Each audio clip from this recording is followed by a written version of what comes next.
El Salvador is one of the best Plan B passports in my mind right now. I have not seen a country where you can see that your contribution becomes part of something much, much bigger. Some people call it the El Salvador effect. I don't think we have seen this in our lifetime. Well, if my country had Bukele, we would be the next Singapore. This country has never marketed itself as the perfect paradise that you go to and then you have a Whole Foods on every corner. That's like that was never the message. So who's this country for today? That they need people here who come and who do something, who do their part, not people who come and expect everything to be served to them on a silver platter. You can come and say, oh, this is missing, or you can come and say, oh, I can do this. This country will still live in a generation that has seen the terrible things that happened here. Oh, the inherent guilt.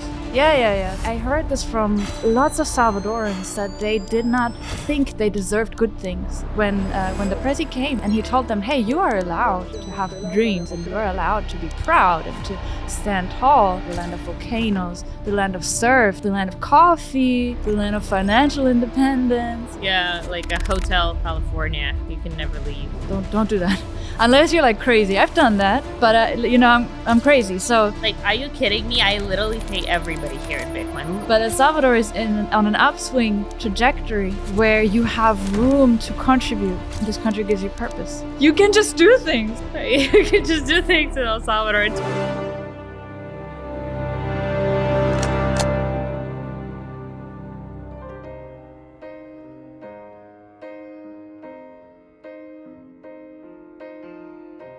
Welcome to another episode of Citizen X Podcast. And today we are again in El Salvador with Lena. Everybody knows Lena. If you followed anything that's happening in El Salvador, you probably follow Lena.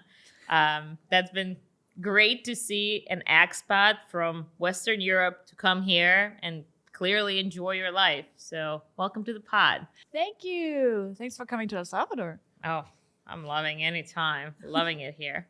So how long have you been here now? Almost 2 years. Yeah. I first came August 2023 to visit, to make the Bitcoiners trip to Mecca. Yep. And then I got stuck. That's right. Yeah, like a Hotel California. You can never leave. I fully understand. On the day when Bitcoin was announced legal tender in El Salvador, that was the same day I found out I was pregnant with my first. So I was not very movable, travelable at the time. Ever since, I've been constantly pregnant. You didn't name him after the president? Right? That would be funny. A Russian American kid named Naive. Okay. But yeah, I was really FOMO'd just watching people come here and discover a country. And I already spent lots of time in Latin America before. So like I had some special love to Latin America. So I was like, man, I really want to be in El Salvador. Well, finally I am here. Yeah. So when you first came here, it wasn't like an intention to stay. No, it was more like I was actually planning to move to Malaysia because I really loved it there. And I stopped over in Singapore, which I also really love, but that place is just unaffordable. And I had a friend there, and I still have a friend there, and he was the ambassador of El Salvador to Singapore. And I met him there, and I said, I'm planning to move to Malaysia. And he said, okay, but first you have to, just stop by in El Salvador, just visit. It was for me the first time in Latin America. So my sister's there. And I'm sure she'll show you around so you're not alone. So I said, okay. I texted his sister, and that's, you know her, that's Sarah, who she works with me now. And in part it's because I came here and I texted her. I thought she'd say like, oh, go to this volcano and that waterfall and whatnot. But she didn't know me, not at all. And she's like, okay, no worries. I'm going to take the week off and I'll take you around. And she took the entire week off work and took me around the entire country. I've been around and I have seldom seen such hospitality. Like she was so, and not just her. Many people were so welcoming. And then, of course, the country's beautiful. And then what's happening in the country is amazing. I have not seen this. I don't think we have seen this in our lifetime. Yeah. And to be early to something so big and something with such potential that really takes you. And some people call it the El Salvador effect. Yeah, and in Bitcoin we talk a lot about the time preference, and being early and being able to see that long time preference, realizing that you are investing in this beautiful future. I definitely can see that in El Salvador. And I mean, it's been 6 years since the big changes here, and the only time I ever feel unsafe here is when I'm with a taxi driver and he's going crazy on the opposite side of the road. And I'm like, whoa, guy. But that's basically the only time. And realizing that, 6 years ago, I couldn't get out of this gate after 6 p.m. and walk around. It was just a curfew, basically. Mm-hmm. And that's hard to imagine now. All right, few things that I really want to discuss. You coming from Western Europe, you understand what it's like to have generational setting inbuilt in you. Like, specifically from Germany, you guys probably still had this apologetic kind of gene from World War II. Oh, the inherent guilt. Yeah. That okay. That's in my DNA. Yeah, see, that's something that I really now see in many, many different nationalities, different jurisdictions. Like Russia, I was probably born with a anti-socialism DNA because my parents made sure to provide me with all the knowledge I need to make sure I'm never pro-communism, pro-socialism, and all these things. So, and I think I will still inherit it to my kids, even though I don't have to be that strong about it, but it will still be there. You come with your generational traumas, whatever. Now, let's talk about there were big changes that happening here over the last 5-6 years, but we are still, for the next 40 years, this country will still live in a generation that has seen the terrible things that happen here. They've been scared for their life, for their families. They've been living in fear, and now they see this beautiful future, but I'm sure there is this sudden setting that is making sure they don't go back. I don't know. What do you see? What do you see in that? Well, it's interesting that you mentioned the generational trauma, right?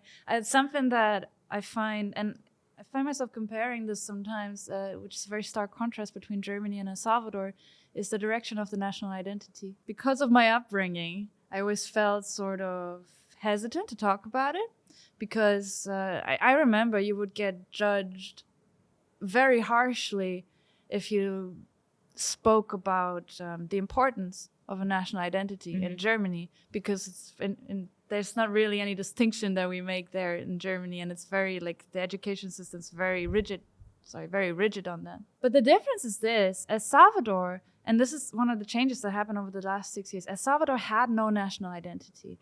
And I heard this from lots of Salvadorans, that they did not think they deserved good things.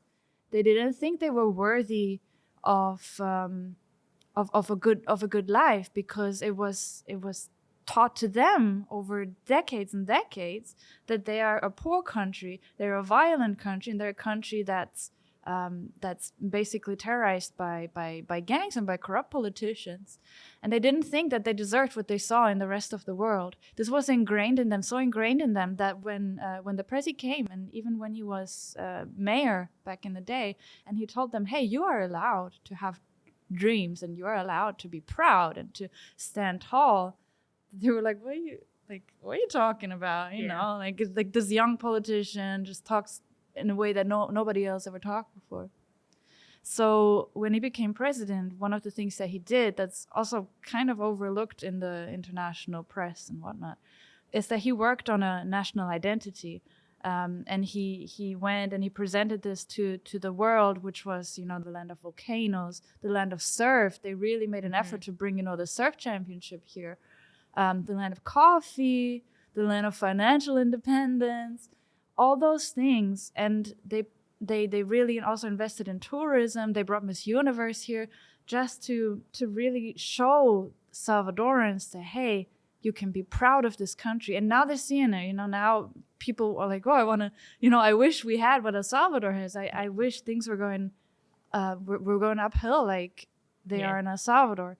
So this country had basically no national identity. It was known for crime and corruption and poverty. And it is now regaining this and taking this. And you can see that this actually, it pushes the nation forward. It brings people together and it gives them confidence, and they allow themselves to have dreams and to have plans and to build things. This has a very, very strong effect, and it's a positive thing. Whereas in Germany, it was actually the other way around. And now I want to be very careful again when I talk about this as a German, because, you know, DNA. But we basically are brought up in life in that country and in our education system to think patriotism is bad. Patriotism equals the far end of the extreme, equals fascism, equals Nazism and whatnot. And there's no middle ground there. I saw the other day that some Germans, they raised the flag in revolt, and it was the German flag, and they raised the German flag, and it was considered an act of rebellion. It is in any other country in the world, you are allowed to raise your flag, and it's a sign of patriotism. And if you stop loving your culture, and if you teach your population that being proud of your national identity, of being proud of your traditions and your culture is a bad thing, you actually fragment the country. You divide the people, because we're herd animals, and it is okay and it is good to find commonalities, and we have our language, our history, our culture, our amazing food. Those things, those are all things that bring you together and that shape community. If you destroy that, you fragment the population, and this is what we've seen in Germany. So it's like a perfect contrast. One country regained and rebuilt its national identity because it was just taken from them over decades and decades, and the other country systematically destroyed the national identity, and we can see the directions that is taking. And that's definitely done internally, because now that you mention it, like the entire world over the last couple of years have been calling my home country an oppressor and all that. And what I noticed that when it's an external factor that's trying to tell you that everything about your country is bad, internally the country unites more than ever and protects its values, its culture, its everything. Like, Russia has never been more Russian than it is now in my lifetime. Like, you go to the streets of Russia and it's like old school Slavic music that is redone in pop now, and that's all people listen to. They're more proud of being Russians than ever because there was this external factor telling them you're bad. But when it's done internally and you're like taught from the beginning that yes, you know, we were a bad country and everything we stood for was wrong and we hurt the world.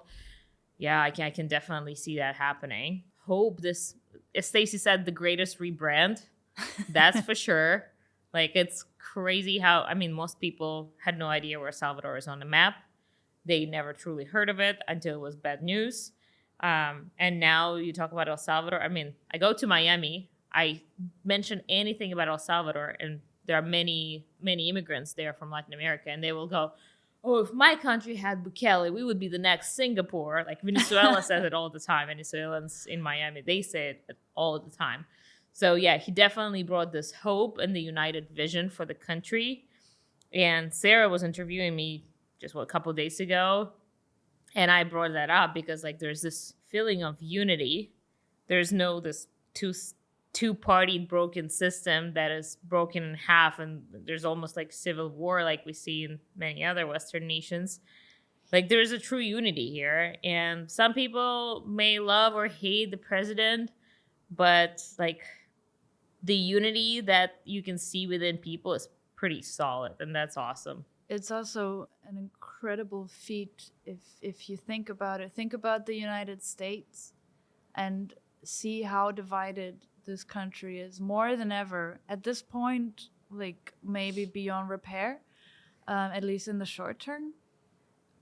But consider El Salvador before like that. It was 100% divided between two parties. There would be no affiliations between the two. So to shatter that de facto bipartisanship is like incredibly hard. Just because you make it look easy doesn't mean that it is easy. Yeah. So this unity, and then you have people questioning or criticizing their unity. That just shows you that they've never been here. Yeah. Because all it takes is, you walk down one street and ask the people, and you see, okay, this is real. Yeah. I heard an interesting take on the United States recently was the Charlie Kirk being murdered, and how the other party like celebrated the murder of a person. Like that's what happens when two nations are at war and somebody on the other side dies, and you have absolutely no empathy to this person because he's on the other side.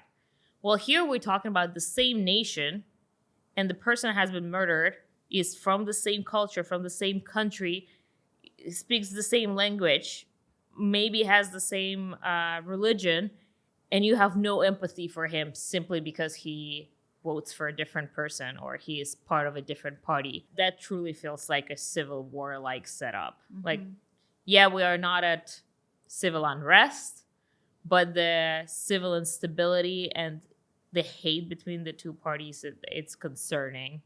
And I remember when I first immigrated to the US, I had absolutely zero takes on politics. I had no idea who are conservative, Democrats, whatever. I zero knowledge on that.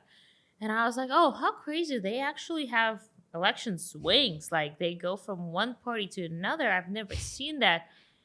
And I was like, somehow it's always 51 versus 49. It's almost amazing.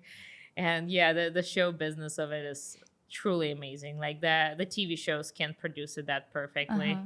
Let's talk more about El Salvador and how you built your life here. So was it like you came from Asia, from countries that were, probably some, like where exactly you lived mostly? I was in Malaysia, Japan, Taiwan, the Philippines, Singapore. So some of these are very solid infrastructures. Oh, yeah. Access to whatever you want as long as you can pay for it. And you come here and not everything is for sale simply because it's not here yet. Mm-hmm. So you have to, I'm realizing here that my family has very specific needs. I have 2 young kids. I'm currently pregnant. Like as a single girl 5 years ago, I could come here and build my life probably easy-ish. But now I'm thinking, okay, my oldest needs this special therapy. The kids need this and that. And I'm thinking, okay, it will take me probably like good 6 to 10 months to redevelop the similar lifestyle that I had in the US. But I understand it because I've gone through a couple of immigrations and I've done it for myself. Like I've adjusted and I've rebuilt the lifestyle I desire. And I fully know that I can do it here. Do you feel like it was an adjustment? And like I'm here in 2025. You got here 2 years early. So I'm sure there was more work to be done back then because it's definitely on a very quick trajectory. So things change incredibly fast. What was it like to rebuild your lifestyle here?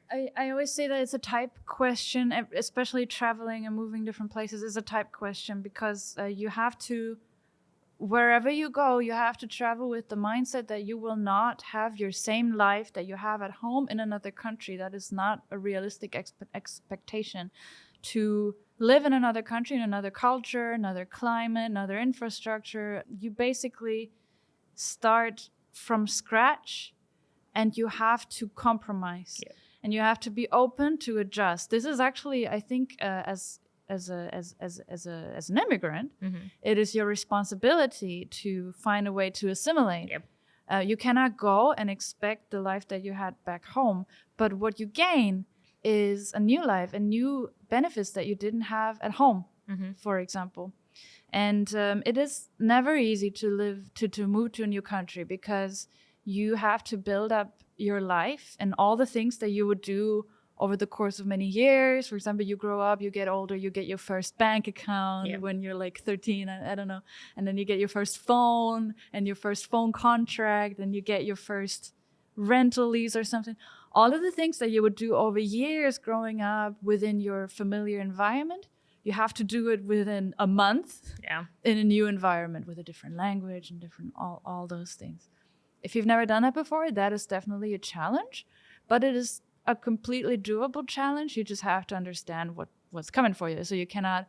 I've heard from people, and this is not just a Salvadoran thing or an El Salvador thing, but I've heard from people who were like, "Oh, I want to move there.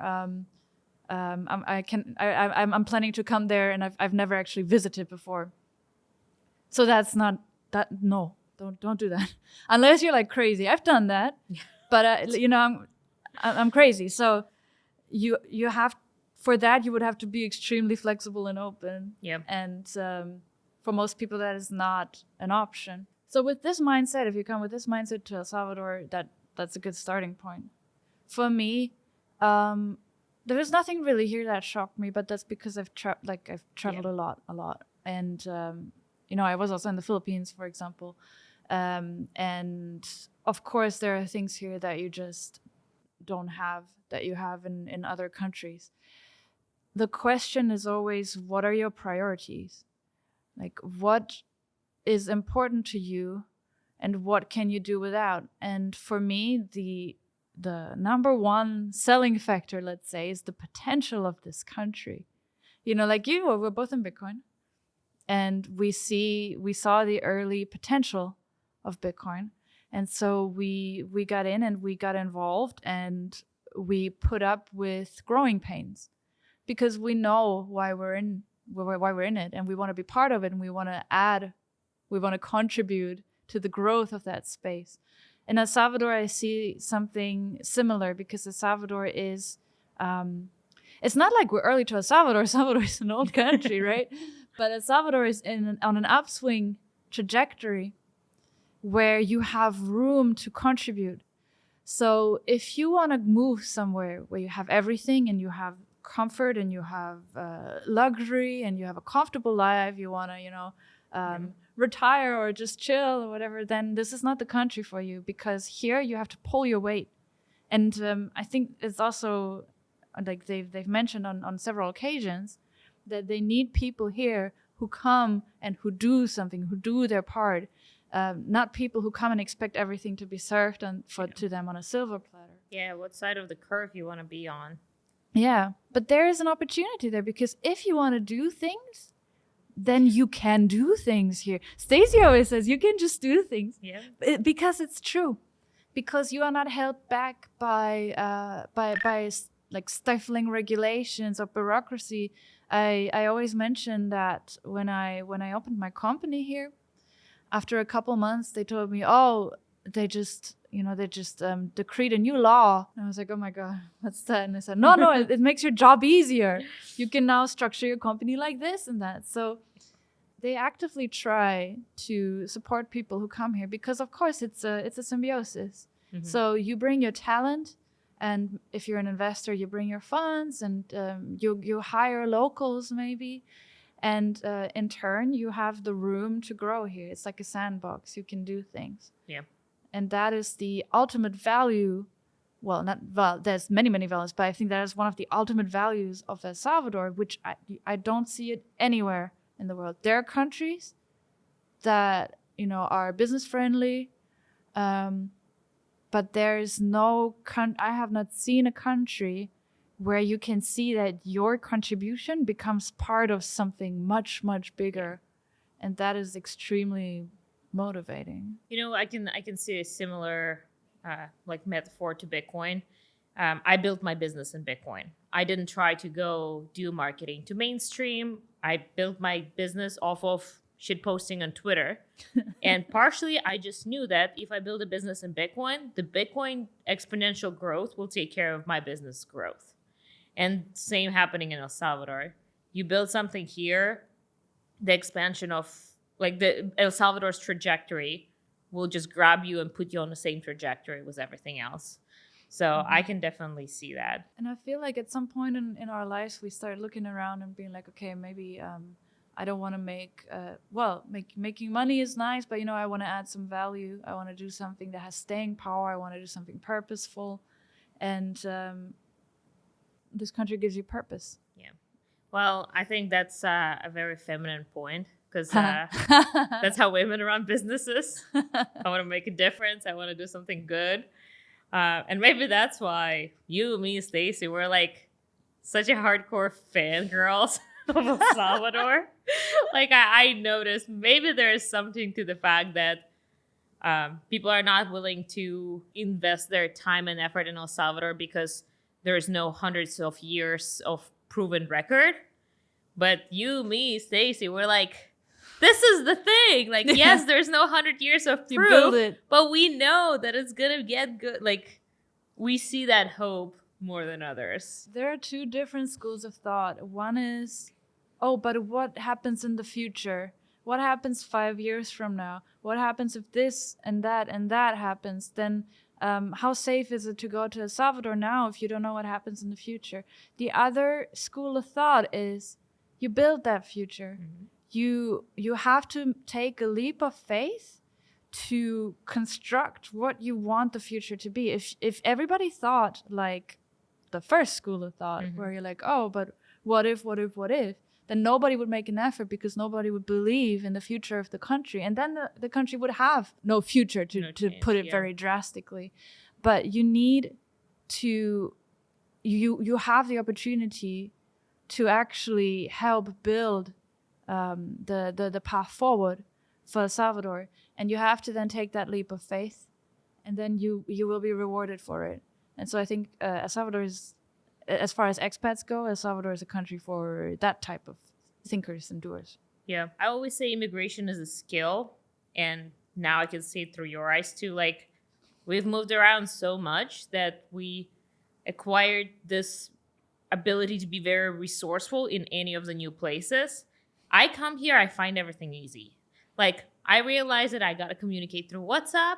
This is how I get things done. This is where I look for things to buy. And like, for me, this country has been very easy to operate in. Like, on a family level, just setting up the lifestyle here and everything. But I do understand, yeah, that's a skill. So for those who are coming with a dream, I'm sure they will find a way to be resourceful here. For those who come and, I mean, you can buy into some hopium that is like overly produced sometimes and be like, no, this is it. This is where you are free forever and there's everything for everybody here. And then you just come and expect it to be handed on a platter. Yeah, that's never happens in immigration. Like, you don't have 20 years worth of friendships where people maybe will hand you things out of niceness. You come to a new country, you adjust, you build things, you be resourceful, and you find a way. But yeah, for me here, it's been quite easy.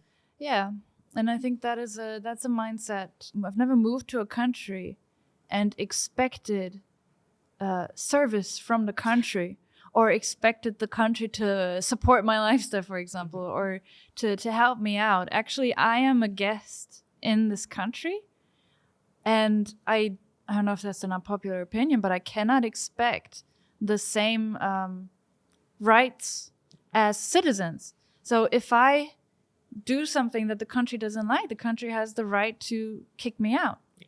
And that is not, if like today, tomorrow, next year, or in 10 years from now, that is still the case. And I have to work harder than the locals to earn my place here. And I think that is the mindset with which you have to go to a new country, because you have an opportunity. The country gives you an opportunity. You move there because you want a better life, whatever that means for you. But you have to do your part. The country is not responsible for you the way it is responsible for its citizens. So you cannot go and expect I don't know, whatever you want your life to be, to just be there perfectly and then complain if it's not the way that you expected it to be. Yeah, I always laugh when expats come to El Salvador. Something random happens to them. And there's like 200 Twitter anons tagging Bukele under this tweet. And I'm like, okay, guys, are you for real? Like, is that what you expect? I don't know. somebody stole Guy's phone and now you think Bukele is gonna come in and fix it for him because he got drunk at the party. Like, come on. So that's been almost hilarious to see. But that's exactly what they, like, some of them expect. They were given this hopium of like everything is fixed in a country, come and you will be taken care of. Like, no, you are an individual coming to somebody else's country. You behave, you do your best, you be smart. Like that, it applies everywhere. It applies in Chicago, it applies in Miami. You gotta be smart and don't do stupid things, and yeah, otherwise you'll be in trouble. Like that's Yeah, and I've seen some people complain that they were duped or that they were misled by marketing, and I think that is just not true. This country has never marketed itself as, I don't know, the perfect paradise that you go to and then you have a Whole Foods on every corner. That's like that was never the message. Yeah. The message is one of progress, of growth, and of opportunity. The way that you interpret it is at the end on you, and you need to also bring a bit of an understanding that this is a so-called third world country, even though I don't like the terminology, and that progress is not linear, and that progress will not happen in the ways that maybe you might expect it. So you're not going to have a Whole Foods in the jungle. Yeah. It's just not, to put for a brand, for example, H&M just came here. They just opened, actually, for what it's worth. And these brands, they don't come into a market that doesn't have demand, for example. You have to build the market, and to build the market, you have to develop. And this development has to go step by step by step by step. So you see people complaining that, they open another Wendy's or whatever. Yeah, maybe because there's a market for it. So you have to, if you're not happy with the types of stores that are coming, then do something about it.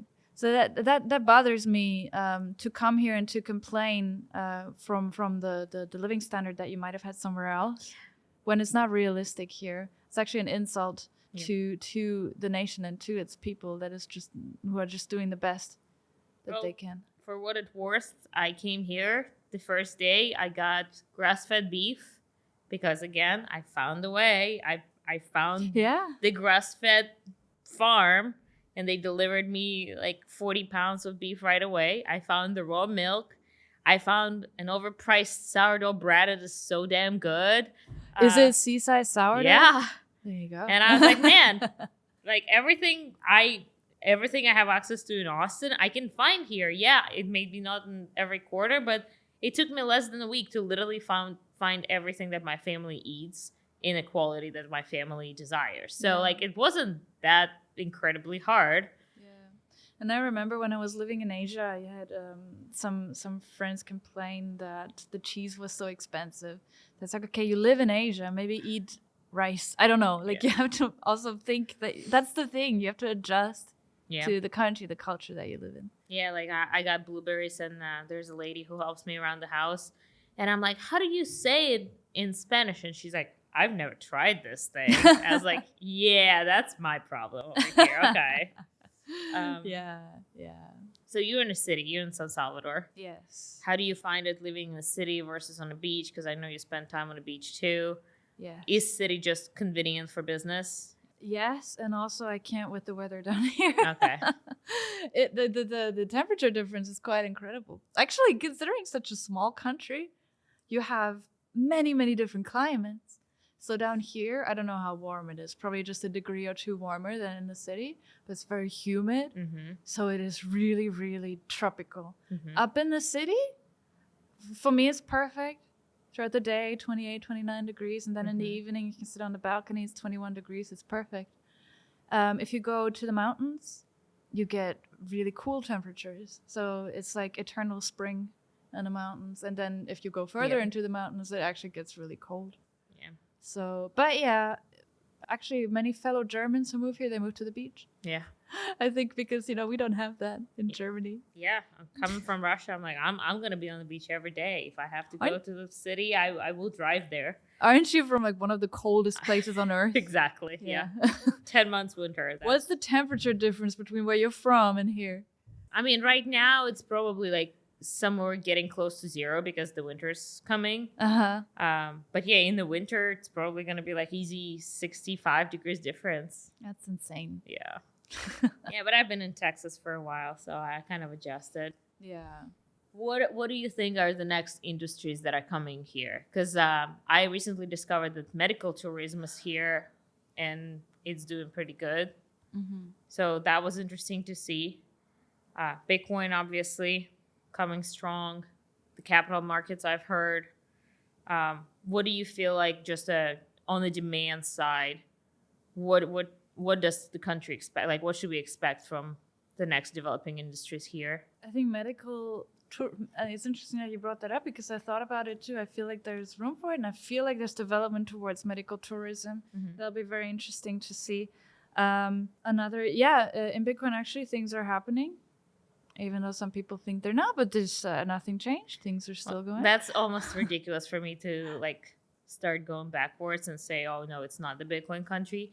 Like, are you kidding me? I literally pay everybody here in Bitcoin. Everybody, from the taxi driver to the massage lady to buying coffee from a local place at the beach. Like, everybody accepts Bitcoin. There was one girl who was like, "Yes, we accept Bitcoin, but I'm new here, so I can't figure it out." And I was like, "Dude, I know how to use Blink. I'll help you out. Here you go." But yeah, literally everybody accepts Bitcoin. So it's ridiculous for me to say that this is not a Bitcoin country. Like, the adoption like that. I'm in Austin, which is the Bitcoin capital of the United States, and still like not even a fraction of that can be expected there. I mean, obviously I'm at Bitcoin Beach right now, but even in the city, like, the lawyers accept Bitcoin, the video photo guy accepts Bitcoin, like everybody.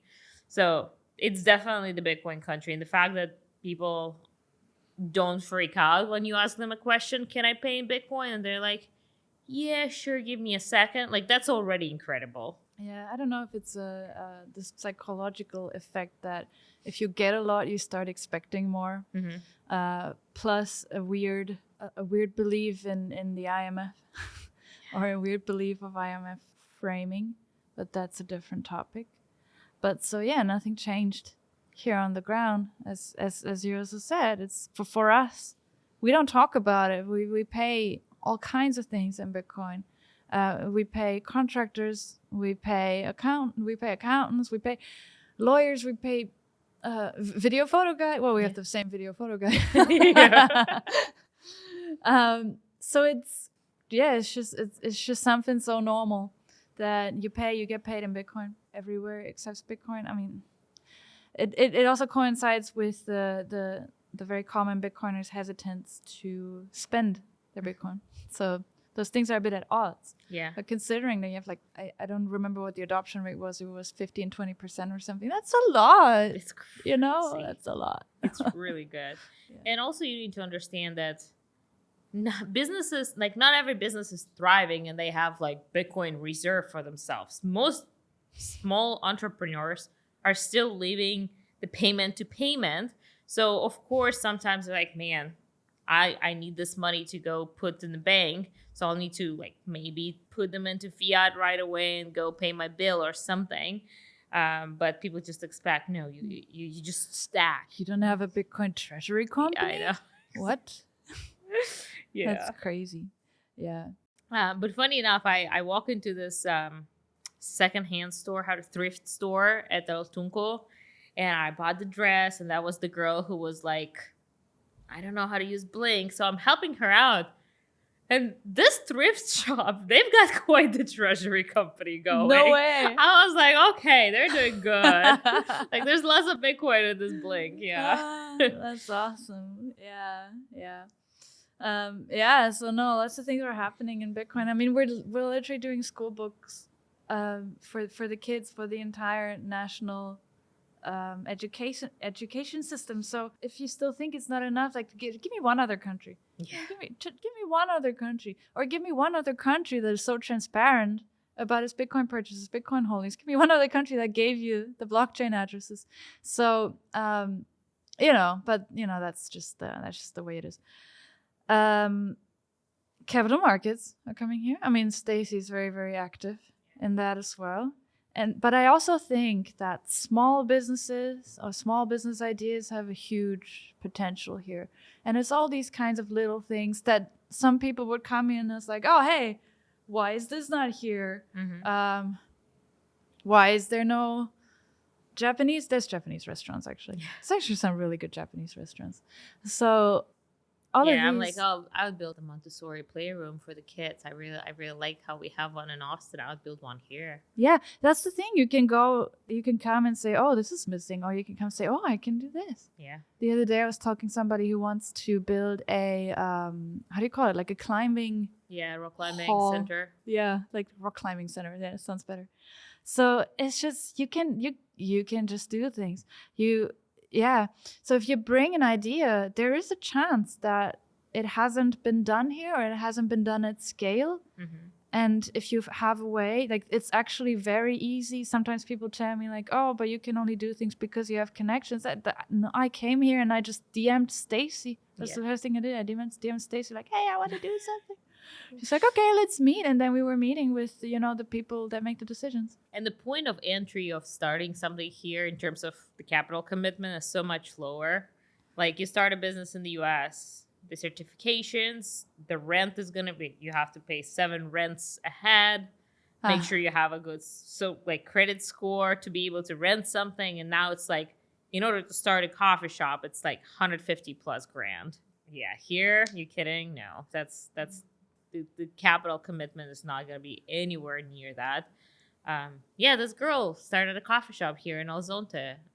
Canadian girl just came here, bought a couple coffee machines, and she's thriving, clearly. Yeah, you have the added effect, the El Salvador effect, that things that happen here, they tend to gain some traction also on social media. The other day, a Thai tea bubble shop opened in the historic downtown. It was a whole thing because it wasn't even the first. There's one near where I live, but they did good marketing and they put it, on social media. They also accept Bitcoin. And it went like semi-viral because these things are celebrated here. It's something so positive, and you can see the visual transformation as well. I'm always surprised. Like almost every time I go back to the downtown, there's a new building there. I don't know how they do it. The other day I went I had 2 weeks in between my visits, and there was a new building there. I mean, of course it was being constructed before, but it was just finished. So these are all kinds of things that you can do. So if you have a random talent, there's a good chance there's a market for it.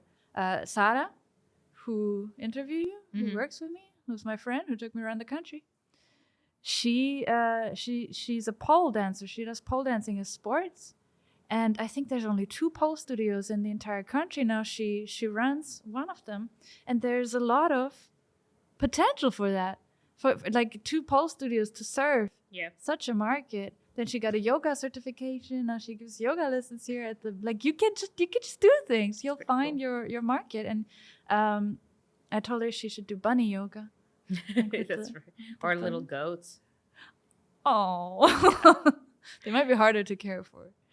So I remembered about something. There's this German economist. I feel like he's a Bitcoiner. Like he must be a Bitcoiner. He's so on point with everything he says, except he never mentions Bitcoin. And he has this really good book. He talked about how nations get out of poverty. And I DM'd him many times. I emailed him and I was like, dude, you need to look into El Salvador. That's going to be the topic of your next book. Because he already analyzed Vietnam and Poland and how they got out of poverty. And one of the things he says is, no nation is going to do economically well where the wealth is considered a bad thing. And that's a lot of Western European countries. And in the US, there's like definitely a big thing about it that like wealth is bad. People who have money are bad people. People who try to make more money are bad people. So like the country was a poor country near like many people near poverty. There will need to be this switch of like earning money is good. Provide value, earn value. It's a great thing. And Bitcoin being at the center of this rebrand and being like, yeah, look, there is a better money. So maybe they will realize that, yeah, the money is not evil. There's just different forms of it, and maybe exchanging value and earning value for what you provide is a good thing.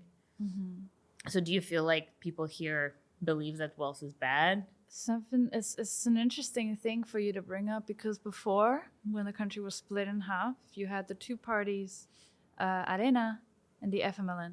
Arena was the right-wing, conservative elite party, the rich people, the businessmen, and whatnot. And the FMLN was like the guerrillas. Yeah. There was a very like clear distinction between the two, and they would look upon the elites as like, you know, very detached from the normal people. And when the president, he was mayor, or he was running for mayor, that's how he started his career in 2012. He was running for mayor of the small town, and he ran with the FMLN, so the underdog party. But he came from a wealthy background, and it didn't match. And he managed to show to the people that this didn't make him like an alien to them. So he actually spent his own money to improve the town, even while he was still running for mayor. And I feel like that was sort of the beginning of bridging that gap and sort of destigmatizing things a little bit. Now you see education efforts towards, you know, self-sufficiency and What is Money Project? financial independence, those kinds of things. Yeah, If our only project. there was a book for kids that teaches them about Bitcoin. Yeah, if only. But yeah, so you know, the books that we are doing, they're from grades 2 to 6. 2 and 3 are currently being piloted, going to be rolled out nationwide, and it's not just a book. The book doesn't even talk about Bitcoin at the beginning, right? Obviously, it comes in. Bitcoin is being used here. Bitcoin is a currency here. What's important for us is to convey an understanding of money, because nobody can answer that.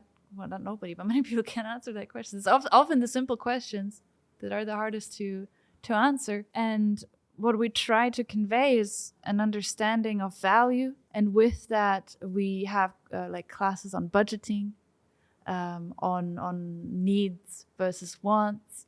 And we also go into like, why does something cost as much as it costs? Why does a teddy bear cost $10 or something? What goes into that price? And what are the expenses that you have, you know? So there's like I would say an entrepreneurial element to it as well.